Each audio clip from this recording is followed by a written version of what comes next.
آپ کہتے ہو کہ قیاس اور اجماع حجت و دلیل نہیں ہے، جو چیزیں قرآن اور حدیث میں ہیں وہی قابل عمل ہیں، پھر آپ لوگ کہتے ہیں کہ ہم حدیث پر عمل کرتے ہیں، بھینس کا گوشت حلال ہے یا حرام؟ قرآن و حدیث سے ثابت کریں لفظ جاموس قرآن میں ہے یا نہیں۔ دیکھیے، یہ بھی سوال جو ہے یہ امتحان کے لیے ہے، اور اس بارے میں نے تھوڑی دیر پہلے جواب دیا، جس نے بھی اس کو سنا ہے اس کو یہ بات واضح ہوئی۔ یہ الزام ہے اہل حدیث پر کہ ہم اجماع اور قیاس کو نہیں مانتے ہیں۔ دیکھیے، اگر آپ سے کوئی عیسائی آ کے کہے کہ آپ عیسیٰ علیہ السلام کو نہیں مانتے، ہم بولیں گے ہم کیسا نہیں مانتے، ہم تم سے زیادہ مانتے ہیں۔ وہ کہے گا نہیں، تم لوگ عیسیٰ علیہ السلام کو اللہ کا بیٹا نہیں مانتے۔ تو ہم کہیں گے کہ ہاں، ہم عیسیٰ علیہ السلام کو مانتے ہیں لیکن اللہ کا بیٹا نہیں مانتے ہیں، بلکہ اللہ کا بندہ، نبی اور رسول مانتے ہیں۔ تو اب ہم اجماع کو بھی مانتے ہیں اور قیاس کو بھی مانتے ہیں، لیکن اجماع کو مانتے ہیں ایسا اجماع جو ثابت ہو۔ کوئی بھی آدمی جب دلیل میں ہار جاتا ہے کیا بولتا ہے؟ اس پر اجماع ہے۔ کئی مسائل جن پر اجماع کا دعویٰ کیا جاتا ہے، ایسے مسائل میں اختلاف موجود ہے، کئی مسائل ایسے ہیں۔ اب اجماع کا صرف اس میں دعویٰ ہے۔ اب کئی لوگ ہیں جو تراویح پر مثال کے طور پر، دیکھیں میں مثال بیان کر رہا ہوں، آپ نے کئی لوگوں کی زبان سے سنا ہوگا کہ تراویح کی 20 رکعات پر اجماع ہے، حالانکہ علامہ عینی اپنی کتاب عمدۃ القاری میں کہتے ہیں کہ اس میں مسلمانوں میں کافی اختلاف ہے، اور 10 قول انہوں نے اس میں ذکر کیے ہیں کہ اتنے اقوال تراویح کے عدد کے بارے میں ہیں کہ 11 رکعت پڑھی جائے، پھر 16 رکعت ہے، 20 ہے، 24 ہے، 28 ہے، 36 ہے، پھر 39 ہے، پھر 41 ہے، 47 ہے، یہ کیا ہے؟ تو پھر کیسے اس پہ اجماع کیسا ہوا؟ تو جو یہ کہہ رہا ہے کہ اجماع ہو، کیا اس کے پاس کیا دلیل ہے؟ وہ سنی سنائی باتیں کہہ رہا ہے۔ علامہ عینی حنفی ہیں، اور پھر بھی کہہ رہے ہیں کہ اس میں اختلاف ہے۔ آپ دیکھیے، امام الترمذی نے سنن الترمذی ہے جس کو جامع ترمذی کہتے ہیں، امام الترمذی نے اقوال ذکر کیے ہیں تراویح کے سلسلے میں، اور 36 کا عمل ذکر کیا ہے انہوں نے۔ اب 20 پر اجماع کیسے ہوا؟ تو بہت سارے دعوے اجماع کے ہوتے ہیں لیکن اجماع اس میں نہیں ہوتا ہے۔ اہل حدیث اجماع کو مانتے ہیں۔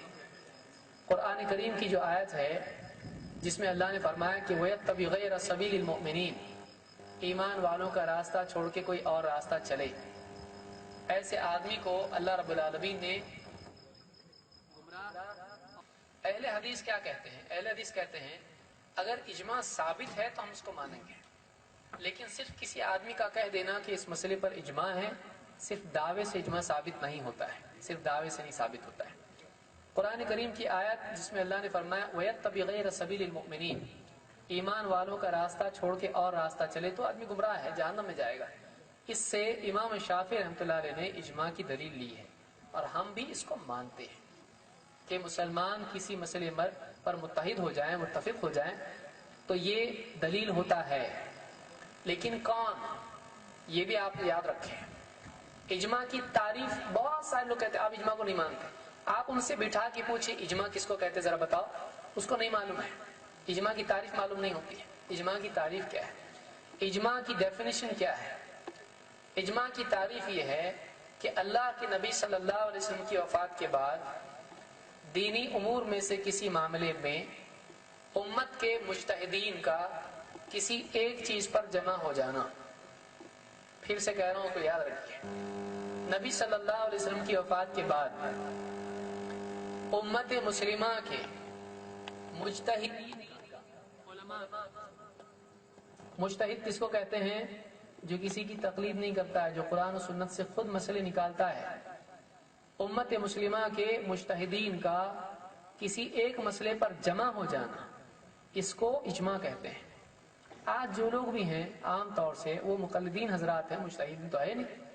ہم مجتہدین کے اجماع کو مانتے ہیں۔ اجماع کی تعریف میں خود مجتہد آتا ہے، مقلد آتا ہی نہیں اس میں۔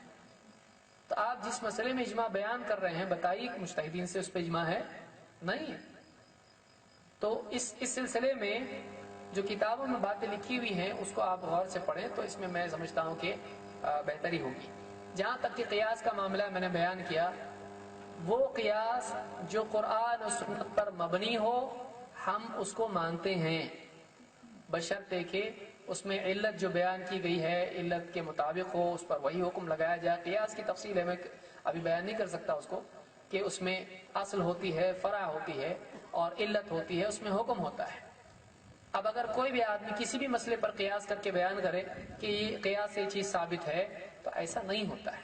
قیاس کبھی صحیح بھی ہوتا ہے، کبھی غلط بھی ہوتا ہے، اس کو قیاس مع الفارق بھی کہتے ہیں۔ یہ قیاس کیا ہے؟ فارق، یعنی ایسی چیز اس میں ہے کہ اس مسئلے سے الگ ہے، یہ زبردستی اس پر قیاس کیا جا رہا ہے۔ تو قیاس صحیح بھی ہوتا ہے، غلط بھی ہوتا ہے۔